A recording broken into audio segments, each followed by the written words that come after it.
New York. Cops discover the body of Eddie Lino, a captain in the Gambino crime family.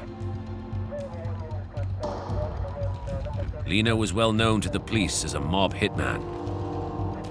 Lino had recently been connected to the killing of Paul Castellano, an assassination that cleared the way for John Gotti to become head of the Gambino family.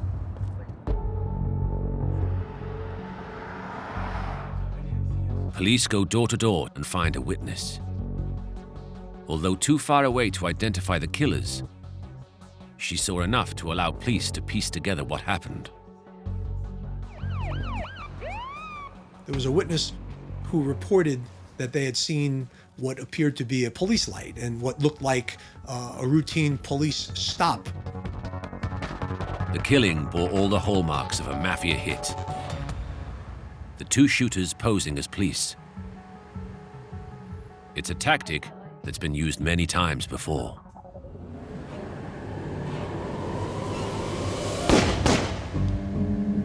There were many reported events of police impersonation, and it wasn't outside the realm of what organized crime members were capable of, and that is to, brandish shields, to get a car that looked like a police car, to use flashing lights.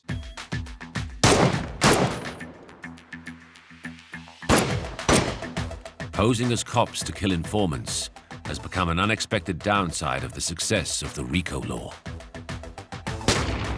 The Racketeer Influenced and Corrupt Organizations Act, or RICO, meant that once immune mob bosses can now be indicted for crimes carried out in their name. Facing 20-year sentences for racketeering, the number of mafiosi breaking the code of silence and talking to the police has risen drastically.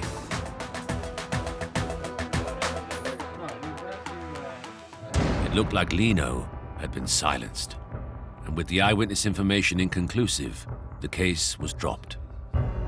Without new information, there was really nothing for the law enforcement authorities investigating to pursue. But it's not only the success of the RICO Act that is being fatally undermined. The NYPD have an uneasy feeling that someone is feeding the names of witnesses to the mob before they can testify. During my years, I've never lost an informant, but I know that people have. Suspicions grow that there's a mole within the NYPD. But who is it?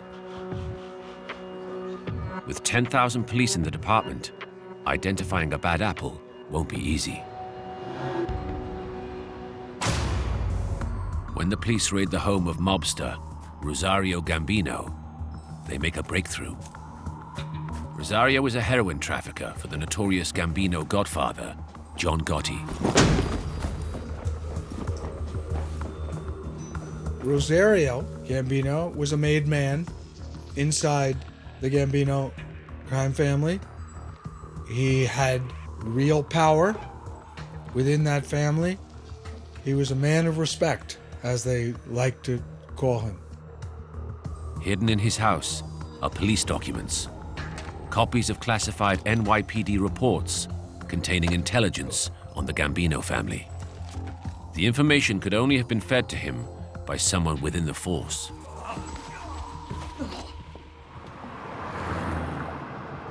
When the documents are dusted for fingerprints, police suspect the worst. When they were processed for fingerprints, the fingerprint of Louis Ippolito was found on one of the documents. Louis Ippolito has always worked under a cloud of suspicion because his family has ties to the Gambino family.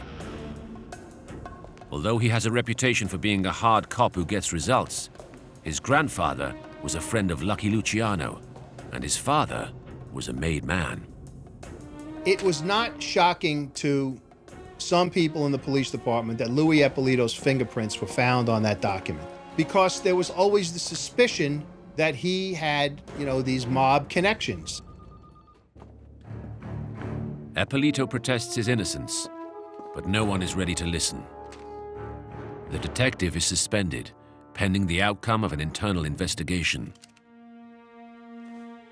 When Ippolito is given a straightforward choice between retiring on full pension or facing a trial, he surprises everyone. He wants to go to trial, to clear his name in front of a judge. In April 1985, he goes to trial, determined to stop the rumors. He was very, very angry with the police department for bringing the Rosario Gambino case, because in his mind, it proved that they never trusted him. The case rests on the fingerprints. The police claim they can prove that Ippolito handed the documents to the mob. But Ippolito puts forward a simple defense. Ippolito was able to make an argument that he had looked at these documents for a case he was working on and then put them back. There was no way of disproving that. The evidence was insufficient, and he was ultimately cleared of those charges and restored to full duty.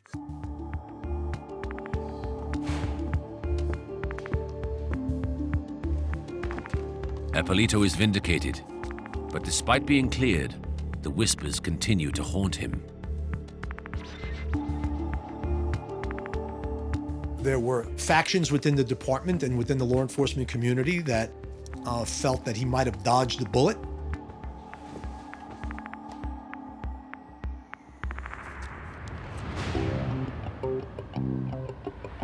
For 10 years, Ippolito lives under a cloud of suspicion. When he eventually retires to a gated community in Las Vegas, he's still angry about his treatment at the hands of fellow cops.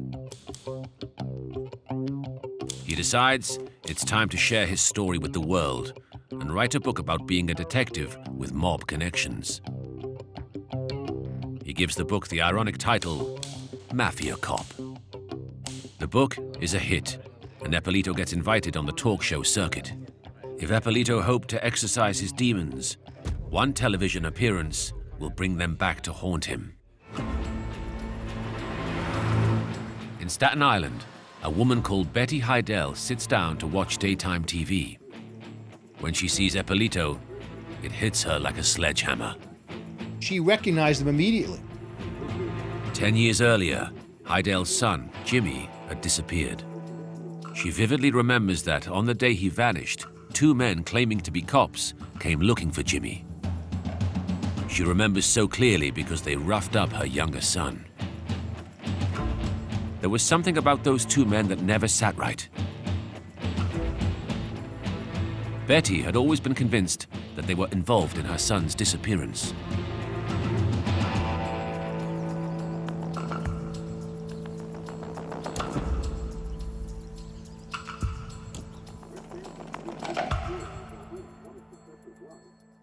Now, 10 years later, Heidel believes she is looking at one of the men on the television. Heidel heads to the local store in search of Mafia Cop. She went out and purchased the book. And lo and behold, in the book was a photograph of Steve Caracappa, a very close associate of Detective Ippolito's. And she realized quickly that that was the second detective that she had seen outside the house that day. Convinced that Ippolito and Caracappa were the men looking for her son, Heidel goes to the police.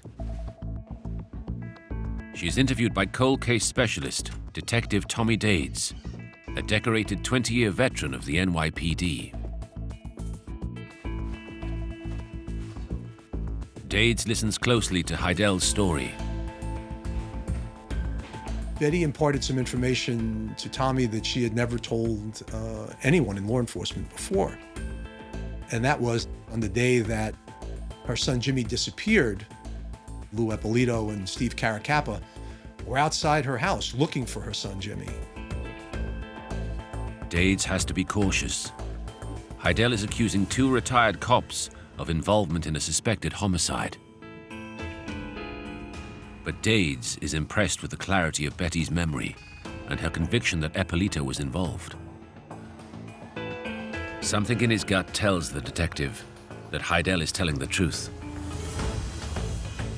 His investigation will lead him to uncover the most shocking abuse of the badge in the history of the NYPD.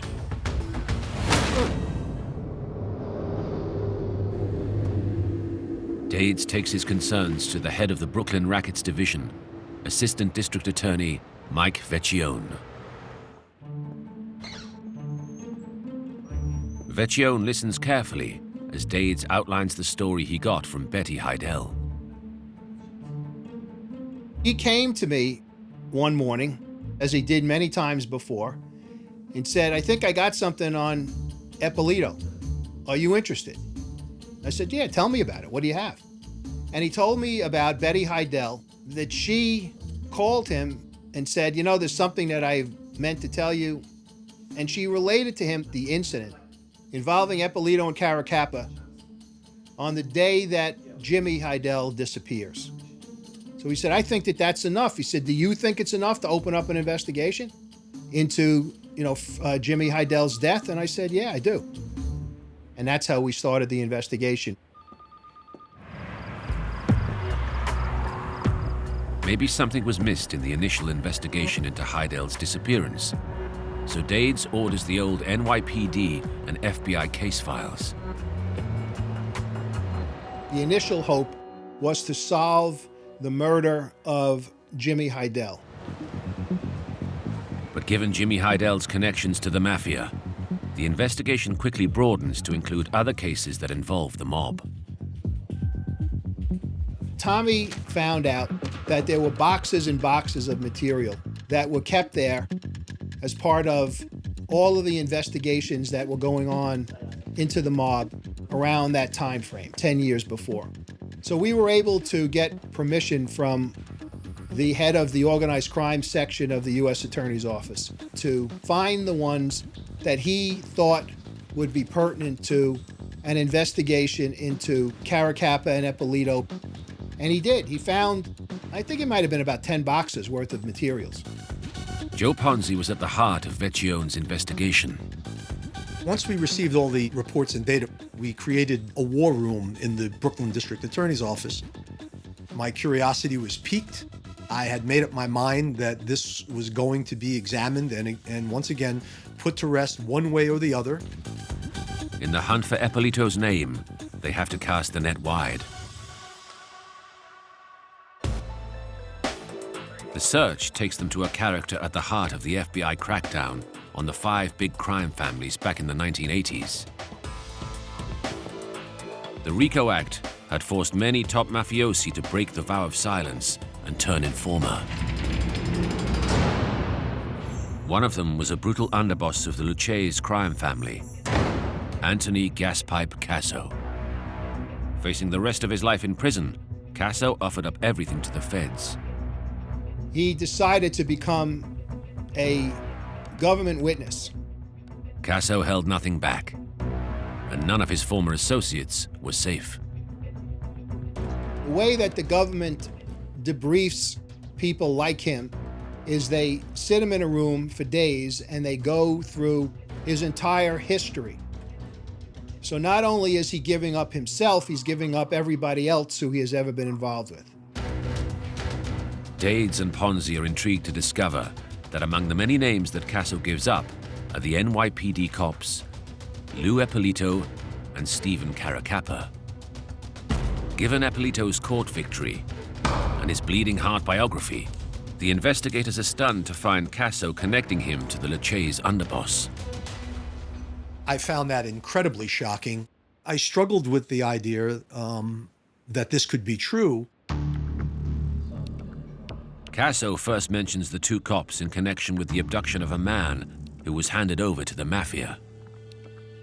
Central to the story was a close associate called Bert Kaplan. Kaplan told Casso that back in the 80s he had a big problem. It was the height of the informant epidemic. And Kaplan believed he was going to be ratted on. So Kaplan wanted the rat to disappear.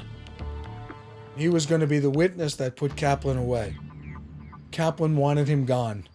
He wanted to have that problem disappear from the equation, so to speak. And Kaplan had the means to make it happen.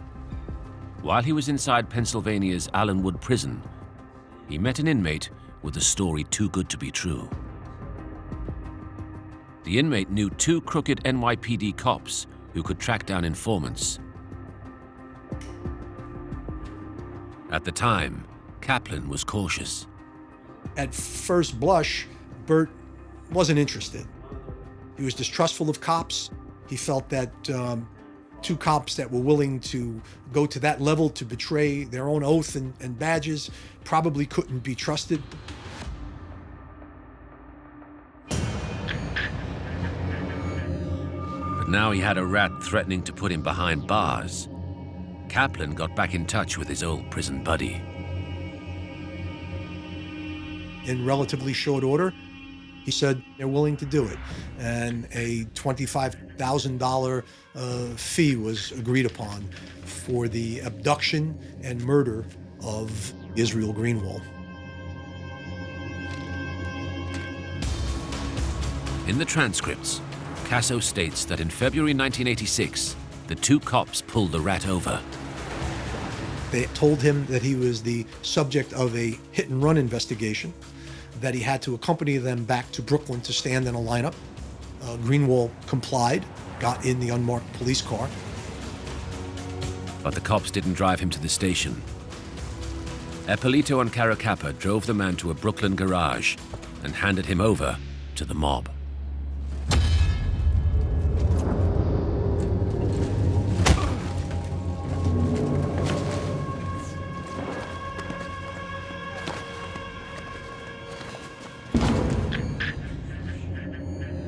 The mobsters shot the man dead and forced the garage owner to dig a grave in the dirt floor and bury the body. Ponzi can barely believe what he's reading. I wanted to step out of the room and vomit in a garbage pail when he started to get into the depth of the conspiracy. But Dades was to discover far worse, as Casso reveals the real role the two cops played in the disappearance of Betty Heidel's son, Jimmy. The story starts with a failed attempt on Casso's life.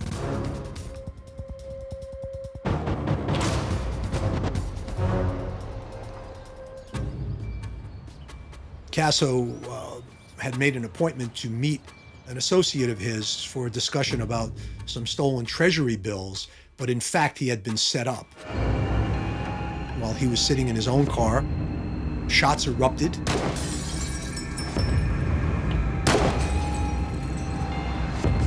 Casso is injured, but manages to escape into a nearby restaurant.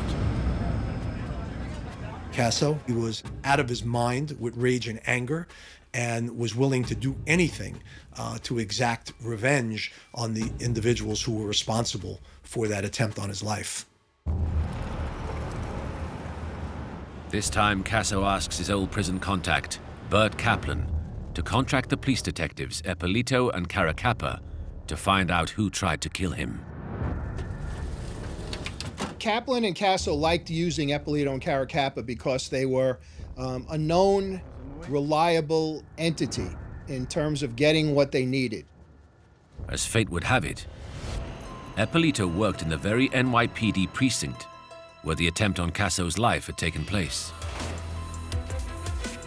With an investigation already underway, it was easy for him to discover who the police thought was behind the attack.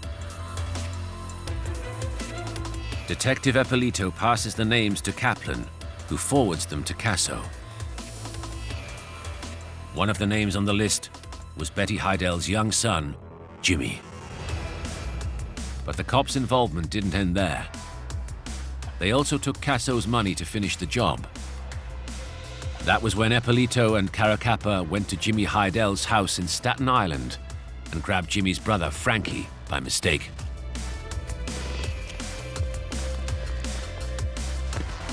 When they realized they had the wrong brother, Eppolito and Caracappa let Frankie go, but not before they were seen by Frankie's mother, Betty.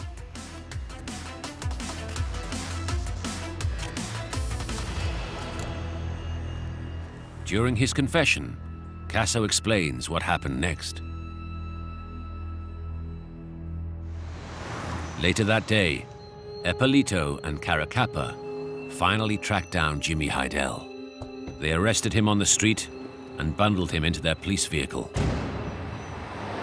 They met him and put him in their car, handcuffed, and told him that they were taking him back to the police station. They were going to ask him some questions. All seemed to be above board for a bad guy like Jimmy Heidel.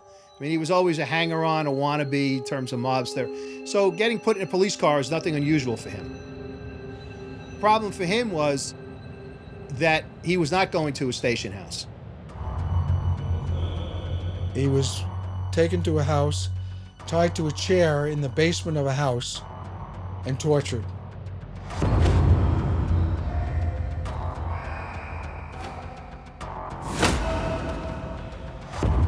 Kaplan and Casso tortured Jimmy Heidel for hours.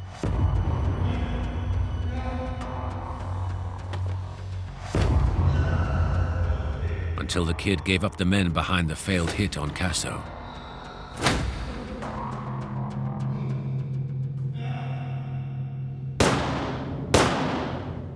Jimmy's body is eventually buried in the basement.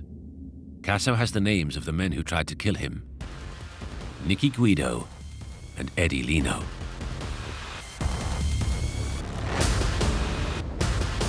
Two names that rang a strong bell with the investigation team.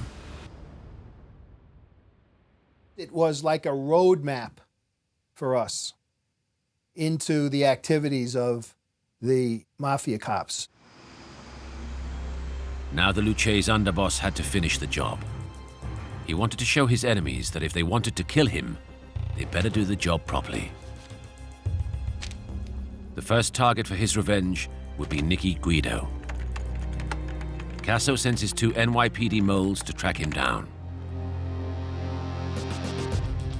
He had a tool that none of the other families had, which is why he often and somewhat euphemistically referred to them as his crystal ball. It allowed him the opportunity to see things that no one else could see. Detective Caracappa finds several men called Nicky Guido in the area. He passes on the best matches to Casso. On Christmas Day, 1986, Casso sends gunmen to Nicky Guido's address. They find Guido outside, talking with his uncle in a car parked near his house. Neither man pays any attention to the approaching vehicle.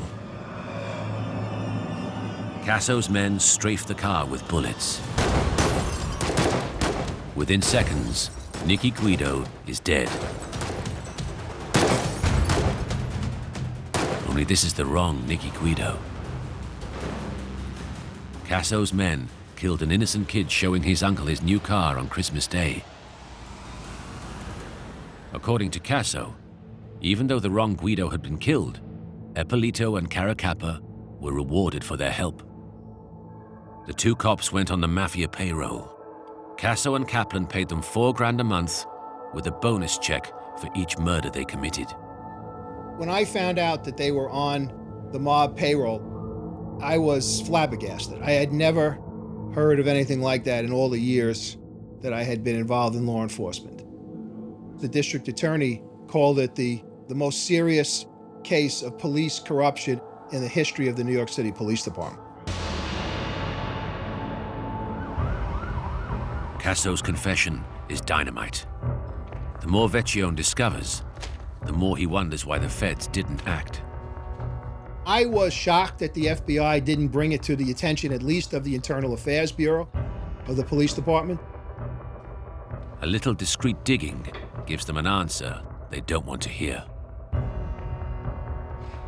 The FBI did not take full advantage of the information they got from Gaspipe because he was crazy. Gaspipe Casso made outrageous claims. Some were true, as it turned out, others were not true. He also had something to gain. He was imprisoned for the rest of his life. And the only possibility he ever had of getting out was trading information. And I think the FBI finally decided that you could never put him on the witness stand. the FBI were not happy with Gaspipe as far as his credibility is concerned. So they were not going to base any prosecution on Gaspipe alone. If Casso's word isn't enough, Dades needs something to prove he's telling the truth. Then it hits him. If Caracappa had tracked down Guido, then his search should be logged on the police computer system. When any officer makes a search, it's listed under his tax number. As Dades works through Caracappa's searches, he finds what he's looking for. Hard evidence to back up Casso's confession. I'll never forget the day Tommy came running down to my office and said, "We got him now. We definitely have him." And I said, "What are you talking about? What do you got?" He said, "You see this printout?" And I said, "Yeah." He said, "Look who ran it." I said, "Well, I see is a tax number. Whose tax number is that?" He goes, "It's Caracappa's tax number." Look down the list. Look at the names that he looked for. Caracappa had searched for one Nicky Guido. I was thrilled. That's the first time that we had something other than words. We had now something which tied Caracappa to the murder of an innocent victim. It was that murder, quite frankly, more than any of the others in the case, that really got to me and kind of kept me going and digging, and it affected all of us. And we really wanted to get these guys. Days before an innocent boy is shot dead by the mob, Caracappa had cops search for his address on the police database. But it's still not enough. Eppolito had already escaped one half-baked court case. With so much at stake, they wanted to make sure any future case was absolutely watertight. Dades returns to Casso's confessions to see if there was more. And sure enough, he finds it, and it's horrifying. The rogue cops went from being the mob's delivery men to the executioners. After the failed assassination attempt on Gaspipe Casso, the underboss swore revenge on the men who tried to kill him. He hired Eppolito and Caracappa to hunt down his would-be assassins. After capturing, torturing, then murdering the second of the shooters, Jimmy Heidel, they got the names of two more failed assassins. The first revenge attack led to the death of an innocent young man, Nicky Guido. But although the wrong man was killed, Casso was unrepentant. He wanted the third shooter dead too, a hitman named Eddie Lino. Lino was a close friend of New York crime boss John Gotti, so he was a hard man to get to. Casso turns once again to the corrupt cops, Eppolito and Caracappa.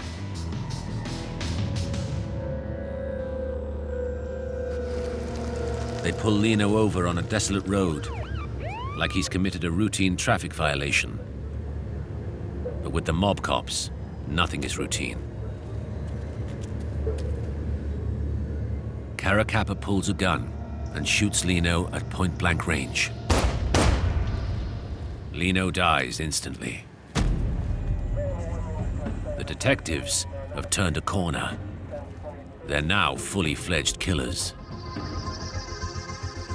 The feds call Casso unreliable, but Vecchione's team believed Casso's revelations are just too detailed to be ignored. With corroborating evidence hard to come by, the detectives decide to find another source to back Casso's claims. And there was one name in Casso's confession that cropped up time and again. Casso's go-between, Bert Kaplan. Kaplan was the missing ingredient. He was absolutely the essential piece on putting this entire conspiracy together.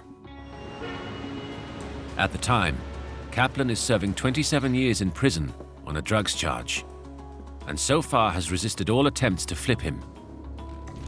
He simply refuses to turn informant. He was just a hard-boiled, stubborn, old wise guy that would never break the code. He honestly believed that cooperation was never an option. Vecchione doesn't give up hope. He knows one man who can turn even the toughest mobsters. And he's already on the team. Vecchione gives Joe Ponzi the challenge of his career. Crack Kaplan. I've known Joe Ponzi for probably 35 years, and he was a guy who can talk to people. For whatever reason, they open up. Ponzi starts by trying to put the squeeze on Kaplan. The first step was to get Bert out of his element and move him closer. On my first meeting, I made it clear to him that he might be that much more uncomfortable over at Rikers Island, a local city penitentiary that most inmates just hated to be housed in. I quickly learned that threatening Bert was not the way to go. He raised up on me and said, "You move me there, I could self-medicate myself and kill myself anytime I want. You move me there, I'll kill myself instantly, and that'll be on your head." He made it perfectly clear that that style of sort of threatening approach was not going to work. Ponzi tries a different tack. If he can't threaten him, maybe he can appeal to his conscience. I felt that maybe if I threw some names at him, maybe if I, hit him with some of the names of the homicide victims that we believed were, part of this entire conspiracy, that would have some impact. At first, it seems to be going nowhere. I began with Jimmy Heidel. I went to Eddie Lino. Kaplan isn't cracking, but Detective Ponzi is holding one name back. Not a mobster, not an informant, but an innocent kid riddled with bullets on Christmas Day, Nicky Guido.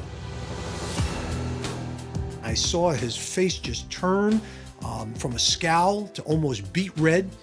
And he said, "That's what I can't stand about you guys. You think you know things that you don't know. You don't know anything about Nicky Guido." And he got up, and it appeared as if he was going to walk out the door. And I said, "Wait, Mr. Kaplan, maybe I don't know. Tell me what I don't know. Sit down and explain to me what I don't know." And he sat back down. Kaplan opens up. Ponzi has achieved what no one else ever has. He has found a way of getting this hardened criminal to flip. Nicky Guido, a kid who was showing his uncle his brand new shiny red car on Christmas morning. And that's what ultimately got to Bert Kaplan. And he agreed to testify. In a series of interviews, one by one, Kaplan corroborates all of Casso's allegations. The abductions, the murders, even the cops going on the Mafia payroll. And in return for a reduced sentence, he even agrees to take the stand. He gave up everything. Bert Kaplan gave up every single thing that he knew about Ippolito and Caracappa, which included all of the murders, everything that they had done to betray the badge that they were both carrying. It's the breakthrough the team have been working so hard to achieve. But as Vecchione prepares for trial, he gets devastating news. Aware of the breakthrough with Kaplan, the feds remind him of a deal he made right at the start of his investigation. In order to get the paperwork from the federal government, we had to promise them that if we uncovered what they would consider to be a RICO case, which is a far bigger racketeering case, that we would bring them in. And when they found out that we were making progress, they decided to get their own people involved.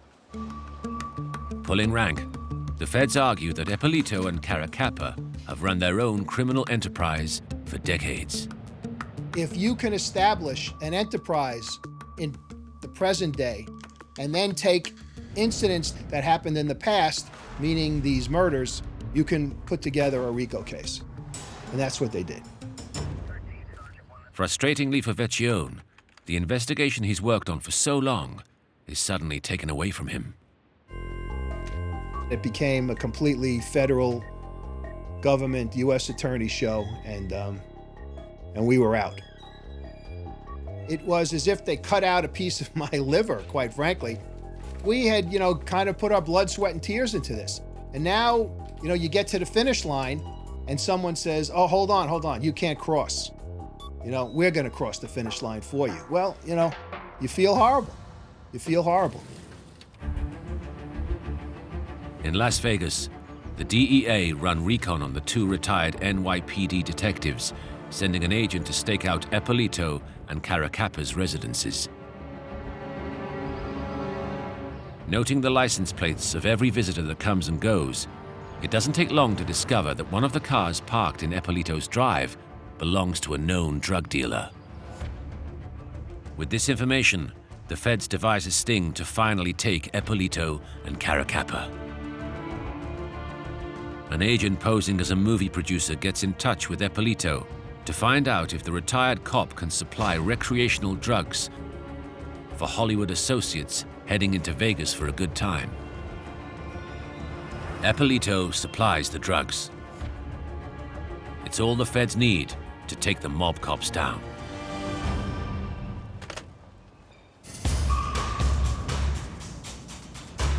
In Las Vegas, March 2005, law enforcement finally have enough evidence to indict Eppolito and Caracapa, and they swoop in. But will the hardened cops go quietly, or will they go down shooting?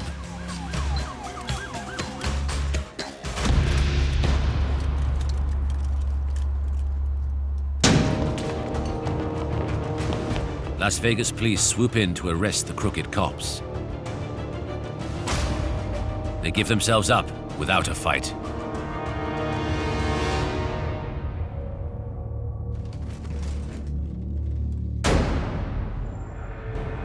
March 2006, when the two cops stand trial in New York for kidnapping and murdering for the Mafia, the case causes a sensation. I think it is the biggest corruption scandal in the history of the New York City Police Department. The acts that they performed and the investigations that they compromised and breached in totality makes this, without question, the biggest police corruption case in the history of New York City. Eppolito and Caracapa face a long list of charges, including murder, obstruction of justice, narcotics distribution, and money laundering. It's a long list of crimes, all supported by mob informant Bert Kaplan's critical testimony.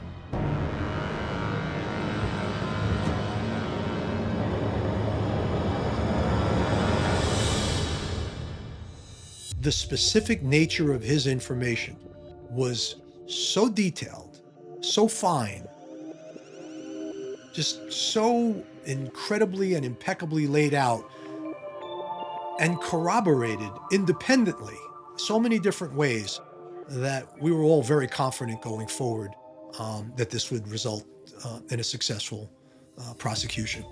There are some organized crime authorities who say that he was quite possibly the most powerful cooperating witness they ever saw testify.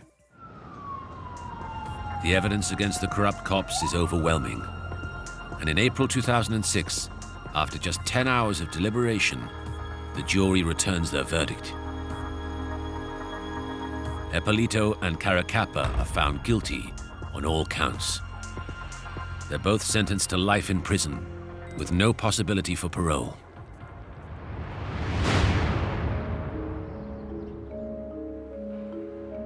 I was elated. I knew that that was the end of the road for them. I kind of exhaled and said, okay, it's finally over. I'm not shy about taking credit for it. If it hadn't been for Tommy, if it hadn't been for me, if it hadn't been for Joe Ponzi, they'd still be walking free today. Eppolito and Caracapa thought they'd gotten away with it.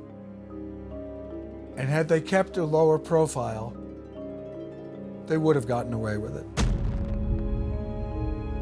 My feelings about Eppolito and Caracappa are that they are akin to the devil, quite frankly. They take a shield to which people put trust and betrayed it. They're akin to Satan. I hate them. I hate them.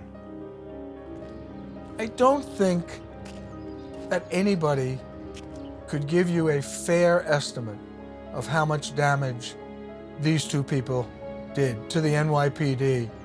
There's no way of assessing the total amount of damage done. As Lou Eppolito's family had connections to the Mafia, one question hangs in the air. Was Eppolito actually a Mafia sleeper? Did the mob place him in the NYPD? Or was he just a good cop gone bad? Based upon everything that I know about Louis Eppolito, I do not believe that the mob planted him in the New York City Police Department. I think that he had the background of bad guys in his family, and when the opportunity presented itself for him to make money and become a rogue, he took it. Perhaps the most baffling question is why, having retired to Las Vegas, Eppolito risked everything by putting his career in the public eye. Eppolito really believed he had gotten away with it. There are certain personalities where enough is never enough. He wanted to brag about it. He wanted to be able to telegraph to the world what he had done without anyone knowing what he had done. The mob cop's case remains the most shocking example of police corruption in New York City's history. It's thanks to the courage of Betty Heidel and to the efforts of detectives Dades, Vecchione, and Ponzi that the bad cops finally got the justice they deserved. The ruthless and unrepentant Mafia cops have exhausted all appeals. Eppolito and Caracappa will never be released from federal prison.